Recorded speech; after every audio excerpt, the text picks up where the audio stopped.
everyone, it's Melanie here of Vintage Hill Studio. I'm so glad you dropped by today. I'll be making this Botanical 3D card, and the star of the show will be a 3D embossing folder.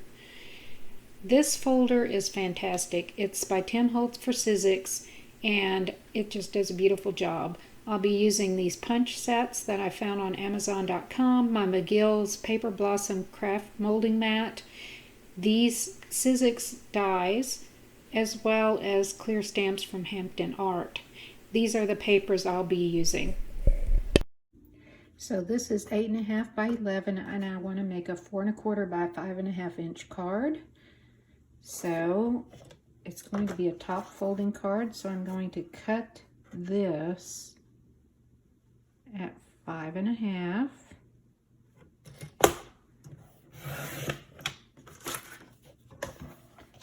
Then I will simply score this at 4 1/4, and that will make a 4 1/4 by 5.5 inch top folding card. In fact, while I'm at it, I will make 2 cards. So it comes out evenly when you do this. Take my scoring board. See, this is 8.5, so I'm going to score it at 4 1/4. And this is some pretty heavyweight cardstock because I will be embossing this as well.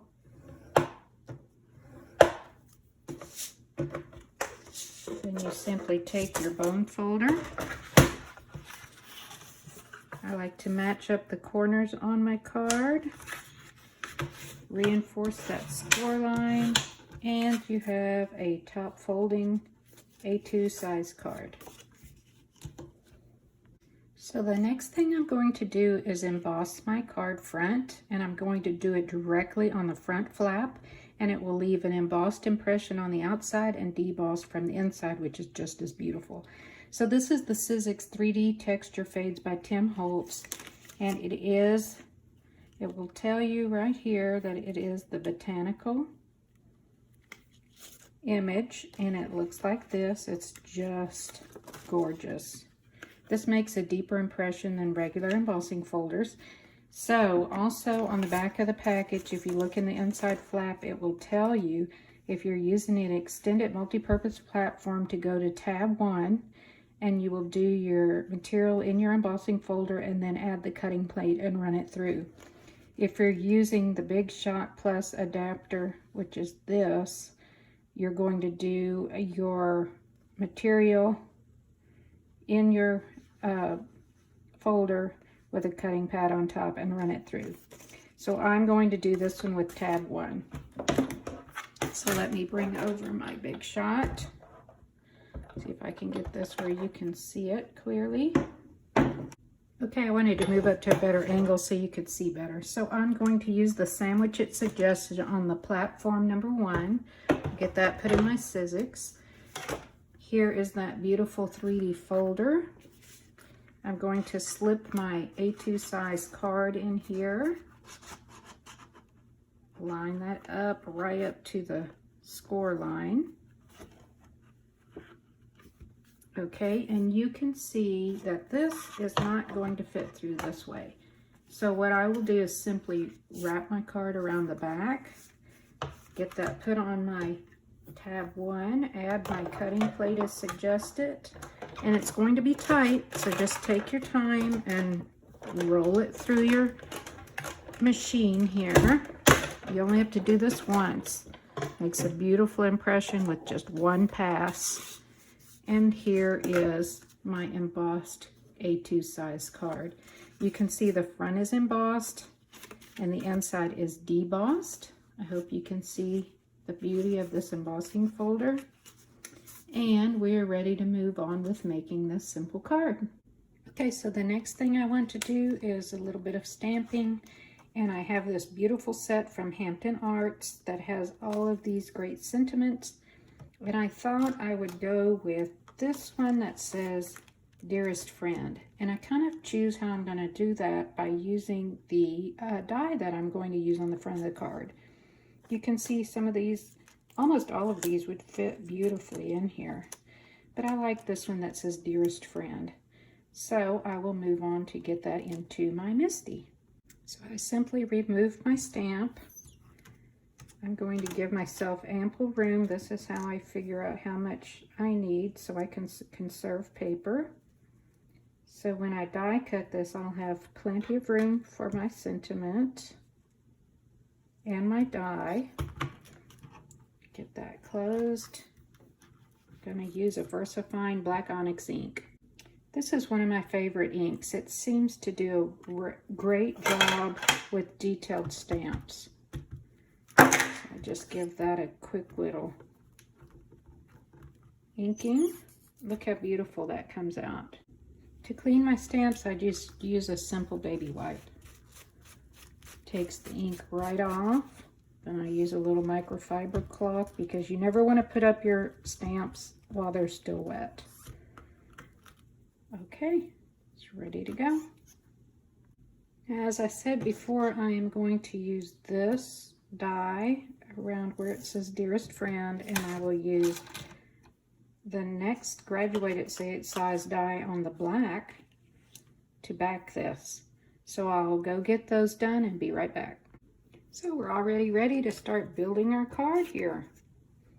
I think this turned out beautiful. I will adhere that to this piece, and then that will go right in the middle of my card.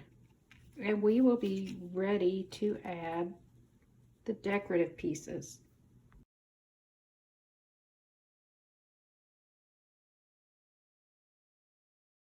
Okay, so now I'm moving on to my colored cardstock and my punches, and I'm going to start with this fern punch. Now I like these punches because all of them have this clear part on the back, and that's twofold. It will keep your punches in there, or conversely it lets you see where you punched last, so you can move through your paper and easily do your next punch.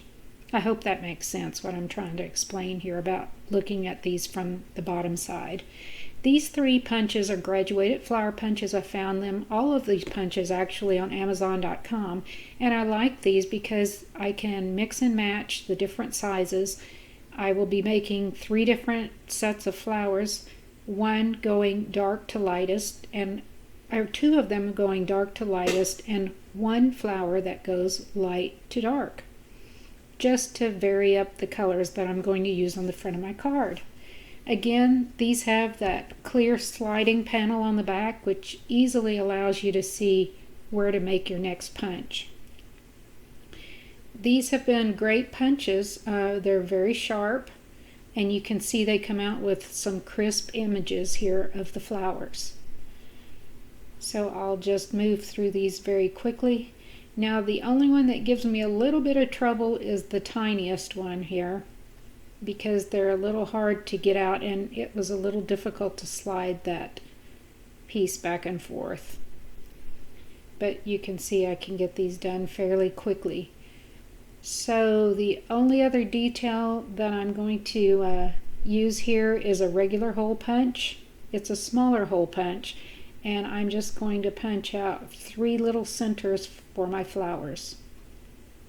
That will help the flowers coordinate with my die cut sentiment on the front of my card.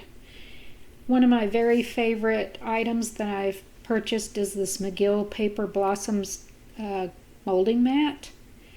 And what this does with ball stylus is it's a little rubberized like mat. And when I work on my flowers here with these ball styluses, you can see they're going to come to life. A little 3-dimensional flower here, just using the stylus to get those petals to curl up. You can use these in so many ways. This is just the simplest method. And the smaller my flower, the smaller stylus I use. Here I just kind of used the mat to my advantage by pressing down in the center of these tiny little flower parts. Then I'll come back with my glue and put a little dot in the center of each flower. I'm just going to put one of them together here on the video so you get the idea. Now you can line these petals up, or you can move them around so that, you know, they overlap. I'm just doing this simple method here of lining them up getting them put together fairly quickly. And then I will add my little black dot to the center of each one of these flowers. And that's how quickly these flowers come together. So you can see the dimension I get here just from simply using my ball stylus and that mat. Now I've got 2 of the dark to light and 1 of the light to dark flowers, and I will be adding my ferns. Just sticking those around that center die cut sentiment, and then I will get those adhered down with a little liquid adhesive, and that will complete my card for the day. So again, when working with such a beautiful embossing folder, I'm letting that be the star of the show. Here's my finished card and my lined envelope. I have YouTube videos that show you how to line your own envelopes with no special dies or measurements, so I hope you'll go take a look at that. I hope you got inspired by this video and that you'll give it a try. I really enjoyed having you stop by, and I hope you will subscribe to my YouTube channel or my card blog, hit that notification bell on YouTube, and catch my next video. Happy crafting, everyone!